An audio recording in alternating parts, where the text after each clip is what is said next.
इस कार्यक्रम में उपस्थित सभाध्यक्ष महोदय एवं इस पत्रकार सम्मेलन में को निमन्त्रणालाई स्वीकार गरेर यहाँ आइदिनु भएका सम्पूर्ण सञ्चारकर्मी साथीहरू, मित्रहरू, म यहाँ धेरै लामो कुरा त केही गर्न चाहन्न। यो भन्दा अगाडि पनि धेरै कुराहरू सुनिसक्नुभयो। म थोरै कुराहरूमा मात्रै केही संक्षिप्त कुराहरू गर्न चाहन्छु।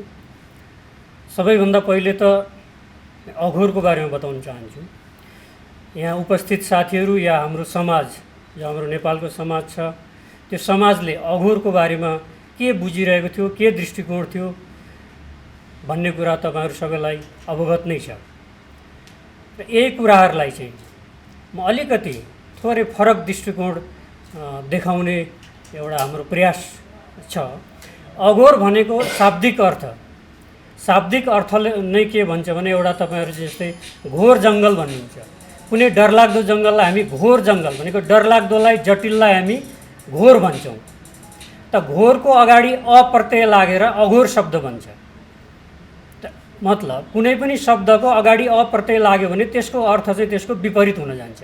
मतलब घोरको अर्थ चाहिँ जटिल हो भने अघोर भन्ने बित्तिकै त्यसको अर्थ हुन्छ सरल। त जसको अर्थ नै, शाब्दिक अर्थ नै सरल छ, त्यो जटिल हुनै सक्दैन, त्यो डरलाग्दो हुनै सक्दैन, त्यसमा कुनै भय रहनै सक्दैन। र अघोर कसलाई भनियो, कहाँबाट सुरु भयो भन्ने कुरा, अघोर भनेको स्वयं शिवजीलाई भनिन्छ। शिवजीलाई चाहिँ 5 मुख, शिवजीको 5 मुख मानिन्छ। त्यसमा एक मुख नै अघोर मुख हो। अघोर मुख भनेको ज्ञानको मुख हो, गुरुको मुख हो। र हाम्रो चाहिँ नेपालको आराध्य देव, देवादिदेव आराध्य देव हाम्रो पशुपतिनाथको दक्षिण मुखलाई चाहिँ हामी अघोर भनेर मान्छौँ, अघोर भनेर पूजा गर्छौँ। र अघोर भन्ने बित्तिकै शिव हो, र प्रथम अघोरी भनेकै स्वयं शिव हुनुहुन्छ। शिवबाटै यो अघोर परम्परा सुरु भयो र एउटा गुरु शिष्य परम्परा हो। जस्तै शिवलाई हामी गुरु भन्छौँ, कुनै पनि परम्परामा शिवलाई गुरु मानिन्छ। र शिवबाटै सुरु भएको परम्परा भन्ने बित्तिकै यो एउटा गुरु शिष्य परम्परा हो।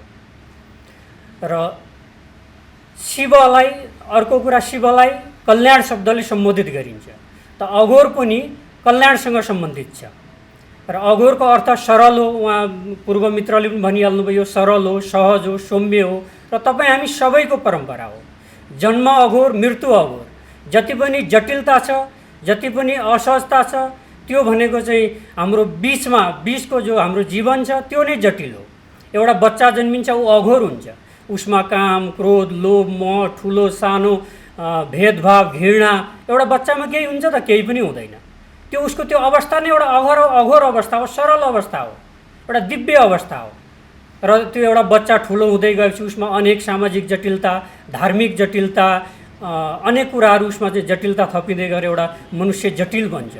र त्यही मनुष्य पछि चाहिँ आफ्नो वृद्धावस्थामा आएपछि एउटा वृद्ध पनि एउटा बच्चा जस्तो हुन्छ भन्छ। यसको मतलब एउटा वृद्धावस्थामा, मृत्युको अवस्था पनि त्यो सरलै हुन्छ, सहजै हुन्छ। र मृत्यु र जन्म र मृत्यु लाई नै सत्य मानिन्छ। एउटा कोही मनुष्य, एउटा प्राणी जन्मिन्छ, त्यसको मृत्यु निश्चित छ। र बीचमा जति पनि जीवन हो हामी जटिलतामा गुजारिरहेका हुन्छौँ।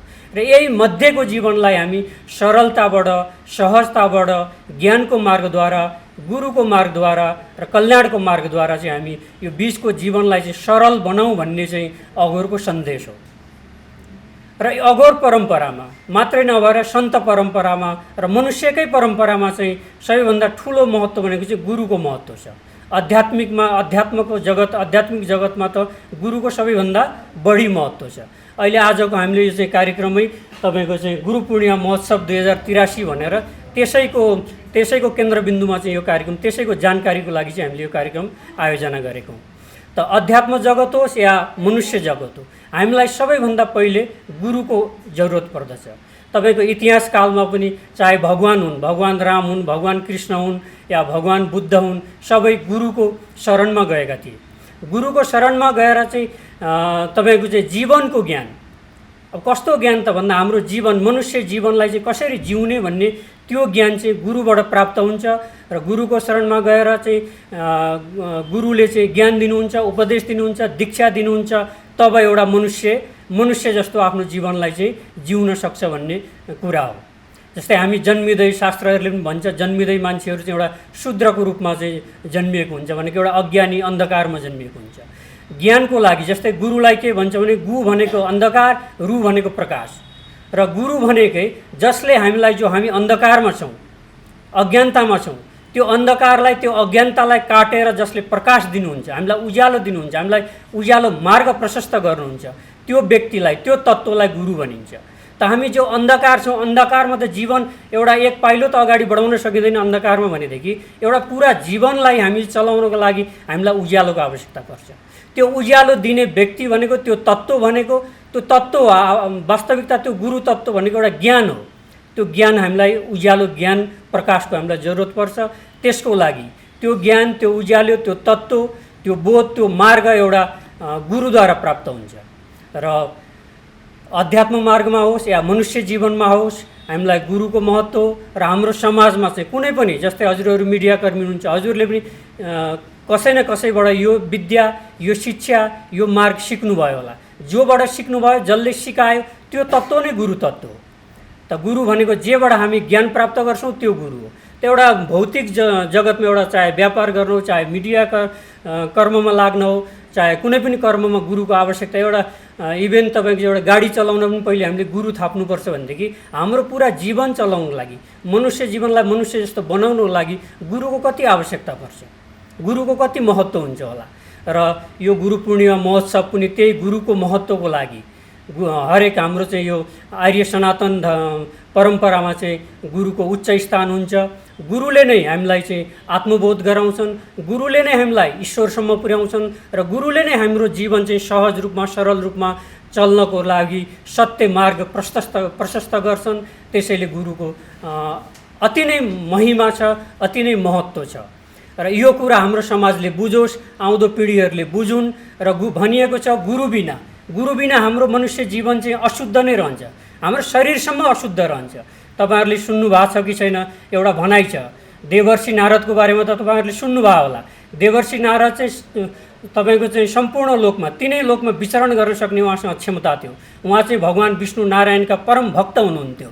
तर जति बेला चाहिँ उहाँ विचरण गर्दै नारायणको वैकुण्ठमा पुग्नुहुन्थ्यो र नारायणको चाहिँ दर्शन गरेर वार्तालाप गरेर उहाँ त्यहाँबाट चाहिँ फेरि त्यहाँबाट फर्किनुहुन्थ्यो, त्यति बेला नारायणले चाहिँ आफ्नो सेवकलाई, लक्ष्मीलाई चाहिँ भन्नुहुन्थ्यो त्यो देवर्षि नारदजी बसेको ठाउँ चाहिँ सफा गर, शुद्ध गर। त्यो कुरा चाहिँ नारदजीले सुन्नुभयो। म बसेको ठाउँ चाहिँ नारायणले चाहिँ, मेरो भगवान्ले किन शुद्ध गर भन्दै हुनुहुन्छ भनेर त्यो जिज्ञासा नारायणसँग राख्दाखेरि चाहिँ नारायणले भन्नुभयो, हे नारदजी, तिमी मेरो परम भक्त हौ, तिमी धेरै ज्ञानी छौ, तिमी धेरै शक्तिशाली छौ, तर तिम्रो चाहिँ कोही गुरु छैन, तिमीले कोही गुरु दीक्षा लिएको छैनौ, त्यसैले तिमी अशुद्ध नै छौ। त्यसैले तिमी शुद्ध हुनको लागि कोही गुरु स्थापना गर। जस्तै नेपाली समाजमा गुरु थाप्ने भन्छ, भन्न खोजेको गुरुसँग दीक्षा लिने, गुरुको शरणमा जाने, कसैलाई गुरु मान्ने र आफू शिष्यत्व ग्रहण गर्ने कुरा हो गुरु थाप्ने भनेको।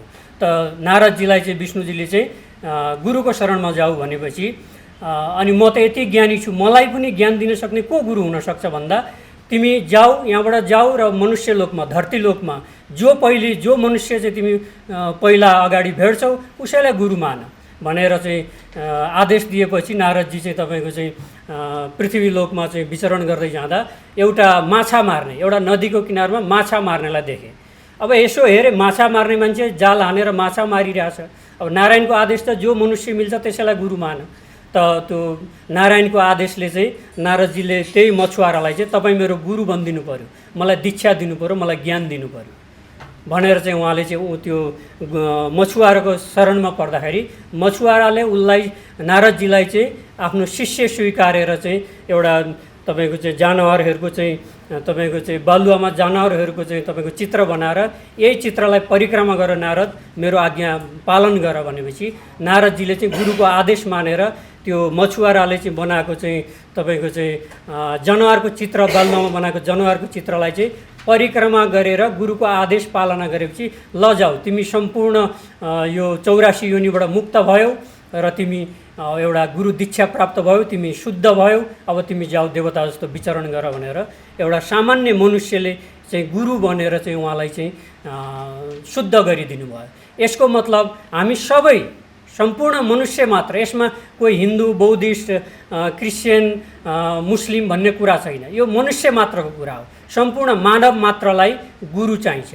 हामी शुद्ध, एउटा मानव मात्र शुद्ध हुनको लागि गुरु चाहिन्छ। र यो आजको समाजले, हाम्रो समाजले, हाम्रो विशेष गरी हाम्रो युवा पिँढीले, पहिले हाम्रो पुरानो प्राचीन कालमा राजा महाराजाहरू पनि गुरु कहाँ जान्थे। गुरुहरूको तपाईँ चाहिँ सुन्नुभयो होला, राम पनि कहीँ आश्रममा गएर चाहिँ विद्या अध्ययन गर्थे, कृष्ण पनि कुनै गुरु कहाँ गएर चाहिँ विद्या अध्ययन गर्थे। गुरुहरूको चाहिँ आश्रम हुन्थ्यो र आश्रममा बसेर चाहिँ सम्पूर्ण राजादेखि प्रजासम्मका त्यति बेलाको शिष्यहरू, विद्यार्थीहरू भनौँ न, अहिलेको विद्यार्थीहरू भनौँ, एउटा विद्यार्थीको रूपमा चाहिँ गुरुको आश्रममा गएर गुरुको शरणमा बसेर तपाईँको भौतिक ज्ञानदेखि लिएर आध्यात्मिक ज्ञानसम्मको, तपाईँको रणकौशलदेखि लिएर तपाईँको वाणिज्य शास्त्रदेखि लिएर तपाईँको पाकशास्त्रदेखि लिएर अर्थशास्त्रदेखि लिएर ललित कलादेखि लिएर हरेक ज्ञानहरू चाहिँ तपाईँको आश्रममा गुरुद्वारा चाहिँ सिक्दथे। बिस्तारी समयकाल सँगसँगै तपाईँको चाहिँ कतिपय भौतिक कुराहरू, सामाजिक कुराहरूको चाहिँ सिकाउने ठाउँहरू चाहिँ अब विद्यालय, महाविद्यालयहरू, विश्वविद्यालयहरू बन्न थाले र यी अन्य हाम्रा भौतिक विषयहरू चाहिँ विश्वविद्यालयमा पढाइ हुन थाले र आश्रमहरूमा बिस्तारै बिस्तारै मान्छेहरू जान छोड्यो, पढ्न छोड्यो। तर अझै पनि जसले गुरुको महत्त्वलाई बुझ्या छ, जसले मनुष्य जीवनको बारेमा जान्न चाहन्छ, जसले आफ्नो आत्माको बारेमा जान्न चाहन्छ, वास्तविकता आफ्नो सत्यको बारेमा जान्न चाहन्छ, जो भौतिक ज्ञानभन्दा पारभौतिक, हामी भौतिक दुनियाँमा छौँ, हामीलाई भौतिक ज्ञानको पनि जरुरत छ। तर हामी भौतिक मात्रै होइन, एउटा मनुष्य भौतिक मात्रै होइन, हामी पारभौतिक पनि हो। जसरी भन्छ नि, हामीभित्र नै आत्मा छ। त आत्माको ज्ञानको लागि एउटा मनुष्यको अहिले पनि तपाईँको स्कुल, कलेज, विद्यालयहरूमा अहिले अङ्ग्रेजी साहित्य पढाइ हुन्छ, नेपाली साहित्य पढाइ हुन्छ, तपाईँको चाहिँ भौतिक विज्ञान, रसायन विज्ञानदेखि लिएर चाहिँ अनेक विज्ञानहरूको पढाइ हुन्छ। तर अहिले पनि चरित्रको पढाइ, तपाईँको अनुशासनको पढाइ, नैतिकताको पढाइ, मान्छेको आचरणको पढाइ, मान्छेको कर्तव्य के हो, उत्तरदायित्व के हो, हाम्रो आदि के हो, हाम्रो अन्त के हो र हाम्रो सत्य के हो त, वास्तविकता के हो त भन्ने यो पुरा जीवनको पूर्ण पढाइ अहिले पनि कुनै विद्यालयमा त हुँदैन। त्यसको लागि अहिलेको मनुष्यहरू पनि वर्तमान आधुनिक, हामी जो आधुनिक समयमा छौँ, आधुनिक मनुष्यले पनि आश्रमकै गुरुकै शरणमा जानुपर्ने देखिन्छ। र जसले यो कुरो, यो महत्त्व अङ्गीकार गर्छ, यो महत्त्वलाई बुझ्छ, गुरुको महिमा, ज्ञानको महिमा, मनुष्य जीवनको यथार्थ के हो र के जान्नुपर्ने, हामीले जान्नै पर्ने कुराहरू के हो भन्ने कुरा पूर्ण जीवनको लागि, पूर्ण आत्मसन्तुष्टिको लागि, पूर्ण ज्ञानको लागि चाहिँ हामीले गुरुको शरणमा जानुपर्छ, गुरुद्वारा दीक्षित हुनुपर्छ र हामीले आफ्नो जीवनलाई, आफ्नो शरीरलाई, आफ्नो मनुष्य जन्मलाई शुद्ध गरेर हामी जहाँ छौँ, जे कर्ममा छौँ, जे पेसामा छौँ, हामी जो जातिका हौँ र जो स्थानमा छौँ, त्यही स्थानमा रहेर, त्यही जातिमा रहेर, त्यही पेसामा रहेर आफ्नो पेसाप्रति वफादार रहेर, इमान्दार रहेर हाम्रा कर्म, सम्पूर्ण कर्महरू, हाम्रो के कर्म हो त, हाम्रो के दायित्व हो त, हाम्रो चाहिँ परिवारप्रति दायित्व होला, हामी आफैप्रतिको दायित्व होला, हाम्रो देश र राष्ट्रप्रतिको दायित्व होला, हाम्रो सम्पूर्ण मानव समाजको प्रतिको दायित्व होला। यी कुराहरूलाई बुझेर तपाईँको चाहिँ आफ्नो आत्मोत्थानमा, आफ्नो आत्म उद्धारमा, आफ्नो आत्माको चाहिँ विकासमा र लागेर चाहिँ अगाडि बढ्नको लागि चाहिँ गुरुको महत्त्व बुझुन्। आउँदो पिँढीले, अहिलेको वर्तमान युवा पिँढीले र भावी पिँढीले यो कुरा बुझोस् भनेर चाहिँ भन्न हामी चाहन्छौँ। र अघोर भन्ने बित्तिकै भनिहाल्यो, यो सरल हो, यो शिवको मार्ग हो र यो कोही तपाईँको चाहिँ कोही धर्म, एउटा जातिसँगको सम्बन्धित कुरा होइन। शिव भनेको सबैको, यो कल्याणको मार्ग हो। र तपाईँको चाहिँ अघोर भनेको यहाँ कोही जाति, ठुलो सानो, उच नीच, भेदभाव, यी कुराहरू अघोरमा हुँदैन। यसमा के हुन्छ त भन्दा एउटा असल मनुष्य बन्ने कुरा, यहाँ धार्मिक बन्ने कुरा होइन। अघोरले धार्मिक बन्न भन्दैन, तपाईँको धार्मिक बनेर हिँड, यो तपाईँको चाहिँ यो आचरण अपनाऊ, त्यो आचरण अपनाऊ भन्दा पनि मनुष्यवत आचरण अपनाउने। अघोर बन्नको लागि या एउटा मनुष्य बन्नको लागि या जे बन्नको लागि पनि पहिले अघोरको तपाईँको सिद्धान्त, अघोरको आदर्श भनेको के हो त भन्दा हामी सबै एक असल मनुष्य बनौँ। तपाईँको हिन्दू सबै बन्न सक्छ, बौद्धिस्ट पनि बन्न सकिन्छ, त्यसको संस्कार अपनायौँ। क्रिस्चियन पनि क्रिस्चियनको केही नियम विधि अपनायौँ, हामी क्रिस्चियन पनि बन्न सक्छौँ, हिन्दू पनि बन्न सक्छौँ। तपाईँको हामी नेता पनि बन्न सक्छौँ, हामी एउटा चोर पनि बन्न सक्छौँ, साधु पनि बन्न सक्छौँ, यो त सबै हामी बन्न सक्छौँ। तर अघोरले के भन्छ भने अघोरमा कसको लागि स्वागत छ भन्दाखेरि जो एक असल मनुष्य बन्न चाहिँ तयार छ त्यो नै अघोरको लागि, अघोरको दुनियाँमा या अघोरको मार्गमा चल्न ऊ चाहिँ एउटा पात्र मानिन्छ। त हामी पहिले हाम्रो सबैलाई यही सन्देश हो, हामी पनि कोही विशेष चिज होइन, हामी पनि आम मनुष्य हो। समाजको जो अरू मनुष्य हुन्छ त्यस्तै हामी पनि एउटा नर्मल मनुष्य हो। हामी कोही विशेष, हामी साधु भयो भन्दैमा, सन्त भयो भन्दै हामी विशेष भन्ने होइन, हामी पनि मनुष्य हो। मनुष्यको कुरा गर्छौँ, मनुष्यकै बिचमा रहन्छौँ र मनुष्यकै लागि काम गर्छौँ र हामी एउटा असल मनुष्य बन्न हिँडेको प्राणी हो। र हामी सबैलाई यही सन्देश हो कि हामी एउटा असल मनुष्य बनौँ। असल मनुष्य कसरी बन्ने त भन्दा मनुष्यको केही आचरणहरू छ, मनुष्यको एउटा व्यवहारहरू छ, मनुष्यको एउटा स्वभाव छ। हामी वास्तविक मनुष्यको स्वभाव के हो त, मनुष्यको साँच्चैको भित्रबाटको स्वभाव के हो त, र मनुष्यको आचरण कस्तो हुनुपर्छ त, त्यही आचरणलाई, मनुष्यको गुणलाई अपनाउँदै जाने। हामीभित्र जति पनि असुरीपनहरू छ, पशुपनहरू छ, जो हामी पशु जस्तो भएर हिँडिरहेछौँ, असुर जस्तो भएर हिँडिरहेछौँ, म भनेर हिँडिरहेछौँ, जाति जातिमा बाँटिरहेको छौँ, ठुलो र सानोको भेद गरिरहेछौँ, एकले अर्कालाई सम्मान आदर गर्दैनौँ, मनुष्य भएर मनुष्यको घृणा गरिरहेछौँ, मनुष्य भएर मनुष्यलाई तिरस्कार गरिरहेछौँ। यो भनेको सबै आसुरीपन हो, पशुपन हो, मेरो मेरो भनिरहेछ। त यही आसुरीपनलाई, पशुपनलाई त्यागेर हामी मनुष्यको विचार, मनुष्यको आचरण अपनाएर मनुष्य जस्तो व्यवहार गरेर हिँड्नु नै एउटा असल मनुष्य बन्नु। असल मनुष्य बनेपछि त्यसपछि बल्ल तपाईँको आत्मोत्थानको कुरा आउँछ। र त्योभन्दा पहिले मनुष्य बन्दा बन्दै हामी चाहिँ एउटा मनुष्यको चाहिँ धेरै धर्महरू छ। तपाईँको चाहिँ हामीमाथि धेरै ऋणहरू छ। तपाईँको सुन्नुभयो होला, हामीलाई चाहिँ माताले, पिता चाहिँ एउटा कारण बन्छन् र माता चाहिँ एउटा तपाईँको चाहिँ भूमि बनेर हामी माताको गर्भबाट जन्मिन्छौँ। र त्यो जन्माउने जो कारण हो पिताको पनि हामीलाई ऋण हुन्छ, किनकि उहाँ कारण बनाएर उहाँको जिनबाट हामी जन्मियौँ। र माताले 9 महिना हामीलाई गर्भमा राखेर हामीलाई जन्माइन्, त्यसैले मातृ ऋण भन्छ, पितृ ऋण भन्छ। र माता र पिताले जन्माइसकेपछि केही समय उहाँहरूको संस्कार, उहाँहरूको ज्ञानबाट चाहिँ एउटा मनुष्य, एउटा बच्चा चाहिँ ठुलो हुँदै जान्छ। र सबैभन्दा पहिले त मातालाई नै प्रथम गुरु मानिन्छ, किनकि पहिलो शिक्षा बोल्नेदेखि लिएर, संस्कारदेखि लिएर धेरै कुराहरू आमाले सिकाउँछिन्। त्यही भएर आमा पहिलो गुरु हुन्। मनुष्य मात्रको पहिलो गुरु भनेको आमा हुन्। र त्यो आमा र माता र पिताले उसलाई आफ्नो संस्कारबाट सिकाउँदै उसलाई एउटा मनुष्य बनाउनेको क्रममा लाँदै गर्छिन्। त्यसपछि गुरुको हातमा, गुरुको शरणमा चाहिँ सुम्पिदिन्छन् माता पिताले। त्यही भएर गुरुले चाहिँ ज्ञान दिएर, गुरुले मार्ग दिएर त्यो मनुष्यलाई चाहिँ मनुष्य जस्तो बनाउँछन्। त्यही भएर गुरुको ऋण हुन्छ, मातृ ऋण, पितृ ऋण, गुरु ऋण र तपाईँको चाहिँ राष्ट्र ऋण। राष्ट्र ऋण भनेको चाहिँ हामी यो कुनै पनि देशमा हरेक देशको नागरिकले त्यो देशको चाहिँ नागरिकता लिएको हुन्छ, त्यसको सेवा सुविधा लिएको हुन्छ। म यो फलानु देशको नागरिक हुँ भन्ने गर्व गौरवमा ऊ हिँडेको हुन्छ, त्यो देशको हावा, त्यो देशको अन्न जल ग्रहण गरेको हुन्छ। त्यसैले हामी सबैमा राष्ट्रप्रति पनि ठुलो ऋण हुन्छ। र त्यसैले एउटा मनुष्यले तपाईँको चाहिँ आत्मउत्थानको बाटोमा लाग्दै गर्दा हामीले चाहिँ यी ऋणहरूबाट हाम्रो माताप्रतिको ऋण, पिताप्रतिको ऋण, गुरुप्रतिको ऋण र तपाईँको चाहिँ राष्ट्रप्रतिको ऋणहरू चाहिँ चुक्ता गर्नुपर्ने हुन्छ। माता पिताको ऋण कसरी चुक्ता गर्ने भन्दा तपाईँको चाहिँ हाम्रो परिवार, हाम्रो कुल वंश, कुल परम्पराप्रति चाहिँ यो कुलको, यो परिवारको फलानाको छोरो चाहिँ तपाईँको कति नैतिकवान छ, कति चरित्रवान छ र आफ्नो देशप्रति, राष्ट्रप्रति, तपाईँ परम्पराप्रति, कति मनुष्यताप्रति उसको योगदान कति छ भनेर चाहिँ तपाईँको चाहिँ हामी एउटा असल मनुष्य बनेर चाहिँ उनीहरूप्रति पनि उनीहरूको सेवा गरेर तपाईँको चाहिँ उनीहरूको ऋण पुरा गर्छौँ भने गुरुको ऋण चाहिँ गुरुले दिएको मार्गदर्शन, गुरुको दर्शन, गुरुले देखाएको मार्गमा हामी चलेर एउटा नैतिकवान, चरित्रवान र एउटा सज्जन, एउटा चाहिँ तपाईँको एउटा शुद्ध मनुष्य बनेर, एउटा शुद्ध आचरणमा रहेर, शुद्ध व्यवहारमा रहेर, मनुष्य जस्तो बनेर, गुरुले दिएको विचार आचरणमा रहेर चाहिँ हामीले गुरुप्रतिको ऋण चुक्ता गर्न सक्छौँ भनेदेखि त्यस्तै राष्ट्रप्रति हामी सबैको दायित्व छ। राष्ट्र सिर्फ सरकारको, राष्ट्र सिर्फ नेताहरूको मात्रै दायित्व होइन, उनीहरूको पनि दायित्व हो। उनीहरूको मूल दायित्व होला, जो म सरकार देश चलाउँछु, जनताको लागि काम गर्छु भन्नेहरूको मूल दायित्व होला।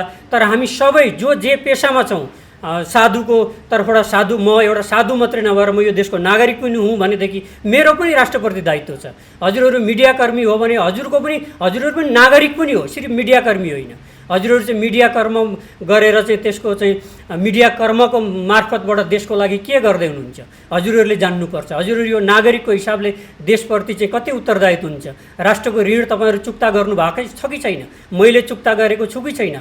अर्कोले के अघोर परम्परामा अघोर सिद्धान्तमा के भन्छ भने अर्कोले के गर्यो छ कि छैन, अर्कोले के गरिरहेछ त्यो हेर्ने होइन। अर्कोको निन्दा, अर्कोको शिकायत, विरोध मात्रै गरेर आफ्नो उत्तरदायित्वबाट हामी मुक्ति पाउँदैनौँ। हामी अर्कोको विरोध गर्नु, अर्कोको निन्दा गर्नुभन्दा पनि म स्वयंले मेरो उद्धारको लागि, मेरो उत्थानको लागि म के कर्म गर्दैछु, के विचारमा चल्दैछु, म कुन चरित्रमा चल्दैछु, म कुन आचरणमा चल्दैछु, सबैभन्दा पहिले आफूलाई हेर्ने र म मेरो परिवारप्रति मेरो उत्तरदायित्व पुरा गरिरहेको छु कि छैन, मेरो आफ्नो राष्ट्रप्रति मैले गर्नुपर्ने उत्तरदायित्व पुरा गरिरहेको छु छैन, यो महत्त्वपूर्ण कुरा हो। त्यही भएर हामी सबै सम्पूर्ण समाजका, हाम्रो देशका, समाजका, राष्ट्रका तपाईँको चाहिँ धर्ममा चाहिँ हाम्रो अघोर सिद्धान्तमा के भन्छ, अघोर मार्गमा के भन्छ भने राष्ट्र नै सबैभन्दा ठुलो धर्म हो। यहाँ हिन्दू, बौद्धिस्ट, इस्लाम, क्रिस्चियनको कुरा होइन। अघोरले के भन्छ भने राष्ट्र र मानवता र पुरा विश्व तपाईँको चाहिँ कल्याण भने पहिले त आफ्नो कल्याण हुनु पर्यो, आफ्नो देशको कल्याण हुनु पर्यो।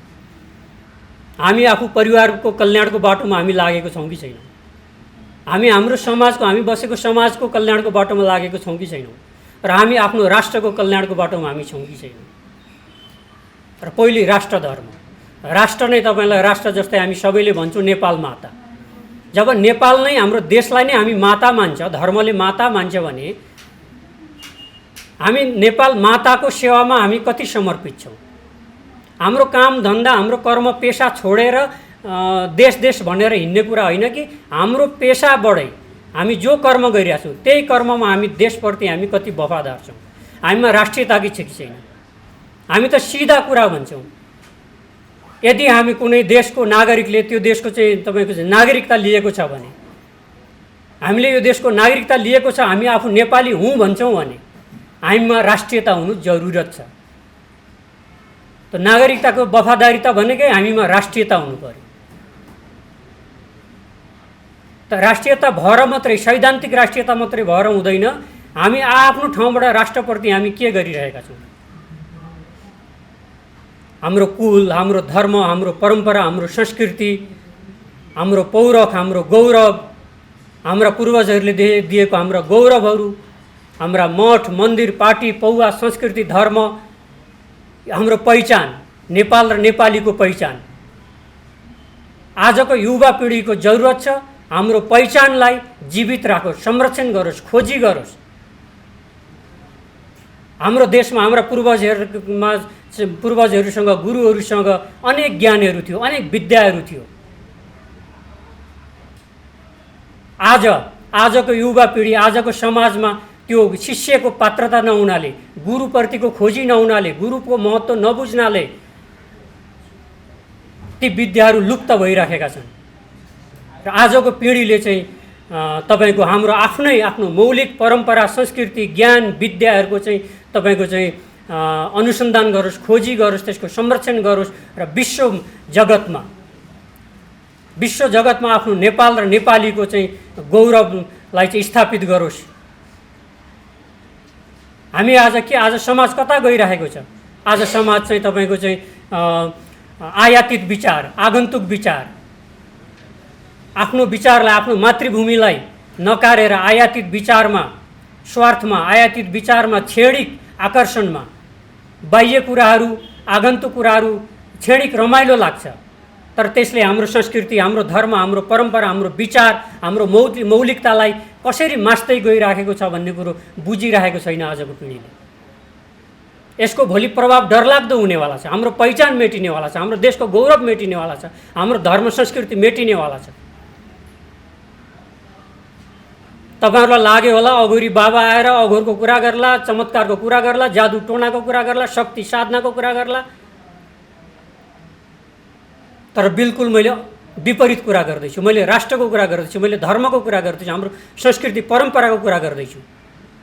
आयातित विचार, तपाईको आगन्तुक विचारबाट आजको युवाहरू कसरी चाहिँ तपाईको चाहिँ भ्रमित भइरहेको छ, आकर्षित भइरहेको छ।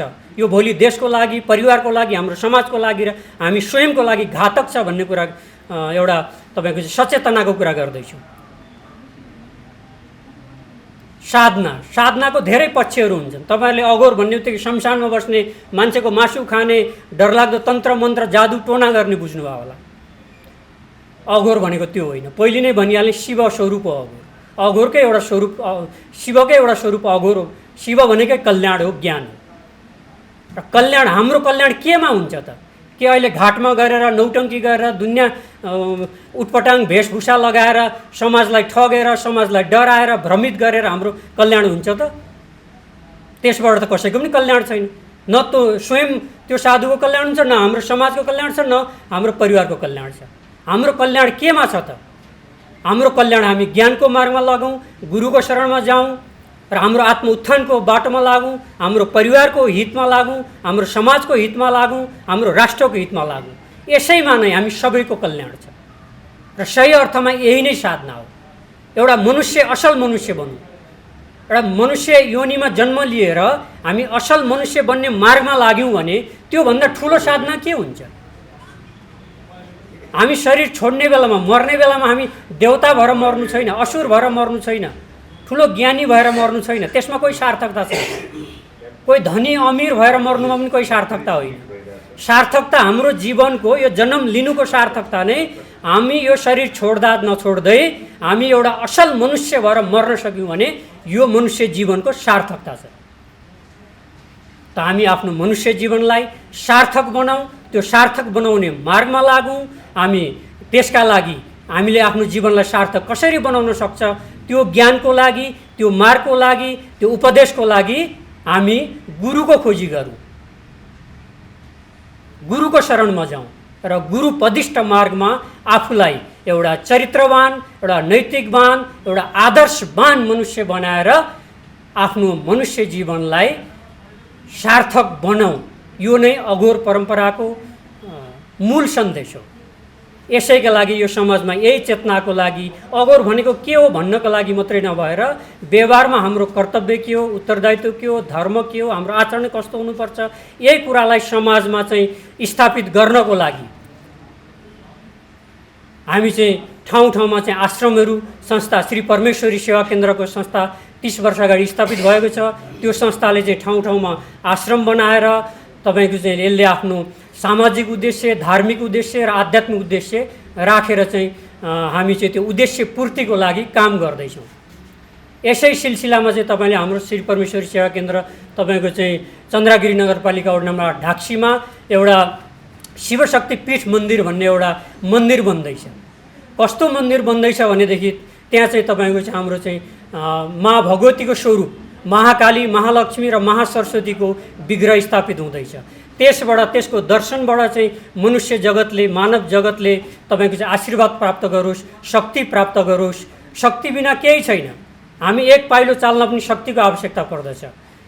कुनै मार्गमा चल्न, प्रगति गर्न, विकास गर्न, एउटा असल मनुष्य बन्न पनि शक्तिको आवश्यकता पर्दछ। त्यहाँबाट शक्तिको विग्रहबाट चाहिँ तपाईँको चाहिँ आशीर्वाद प्राप्त होस् र तपाईँको चाहिँ त्यहाँ चाहिँ जीवन्त गुरुहरूको चाहिँ विग्रह स्थापित हुँदैछ। त्यसबाट चाहिँ मनुष्य जगतले चाहिँ ज्ञान, प्रेरणा, असल मनुष्य बन्ने ज्ञान प्रेरणा प्राप्त गरोस् भनेर गुरुहरूको विग्रह स्थापित हुँदैछ। त्यही भएर हामीले जीवनमा माँ गुरुको आवश्यकता पर्छ भन्छ। माँ भनेको शक्ति र गुरु भनेको ज्ञान। हामीलाई ज्ञान चाहियो र शक्ति चाहियो।